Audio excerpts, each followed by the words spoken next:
اللہ کی مخلوق میں نبیوں کے بعد دین کے لیے سب سے زیادہ قربانیاں صحابہ رضی اللہ عنہم کی ہیں۔ صحابہ ایسی ہستیاں ہیں جنہوں نے دین اسلام کی بقا کے لیے نہ مال کی پرواہ کی، نہ اولاد کی پرواہ کی، نہ وطن کو دیکھا، نہ جان کی پرواہ کی، بلکہ اپنی زندگی کا ایک ایک لمحہ اللہ اس کے رسول صلی اللہ علیہ وسلم کی رضا کے لیے گزار دیا۔ تاریخ صحابہ کی قربانیوں سے بھری پڑی ہے۔ غزوہ احد کے موقع پر جب مشرکین مکہ نے آقا علیہ الصلوۃ والسلام پر حملہ کیا، حضرت ابو دجانہ رضی اللہ عنہ آقا علیہ الصلوۃ والسلام کے سامنے ڈھال بن کر کھڑے ہو گئے۔ آنے والے سارے تیر آپ رضی اللہ عنہ کی پشت پر پیوست ہوتے رہے اور ساری پیٹھ تیروں سے بھر گئی۔ حضرت امیر حمزہ رضی اللہ عنہ کی قربانیوں کو کون بھول سکتا ہے، جو بڑی جواں مردی کے ساتھ لڑ رہے تھے۔ جبیر بن مطعم کے غلام وحشی کا بیان ہے، قسم بخدا میں نے حمزہ کو دیکھا اپنی تلوار اٹھائے ہوئے مست اونٹ کی طرح لوگوں کے پیچھے دوڑ رہے تھے،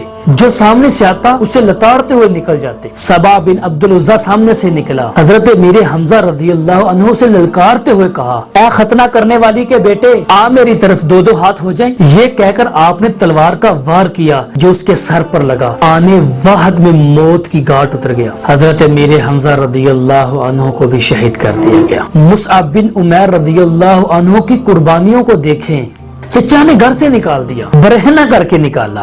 باپ فوت ہو چکا تھا، دولت بہت زیادہ تھی، ماں نے بڑے لاڈ اور پیار سے پالا تھا۔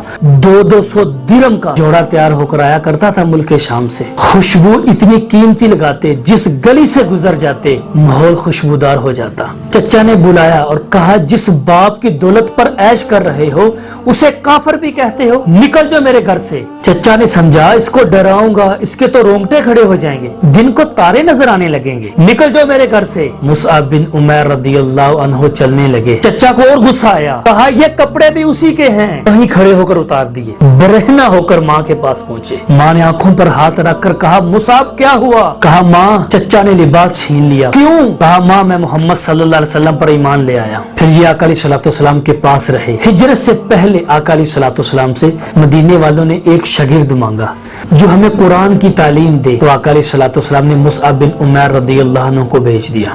ایک دفعہ آقا علیہ الصلوۃ والسلام نے دیکھا مصعب بن عمیر مسجد کے دروازے کے سامنے سے گزر رہے تھے اور اپنے اوپر جو کمل اوڑا ہوا تھا وہ بھی پھٹا ہوا۔ آقا علیہ الصلوۃ والسلام کی آنکھوں میں آنسو آ گئے۔ صحابہ نے قربانیاں دی ہیں اسلام کی سربلندی کے لیے، اپنا وطن چھوڑا ہے، اپنا گھر چھوڑا ہے، تجارت چھوڑی ہے، لباس چھین لیے گئے ان سے، بھوک برداشت کی۔ اب صحابہ کی زندگی پڑھیں، غزوہ تبوک میں 3 افراد کو ایک کھجور کھانے کو ملتی، مگر صحابہ نے مشن محمدی صلی اللہ علیہ وسلم میں ایک لمحہ بھی سستی اختیار نہیں کی، بلکہ اسلام کی عزت کے لیے، اسلام کی عظمت و رفعت کے لیے اپنی زندگی کا ایک ایک سانس دین کے لیے وقف کر دیا۔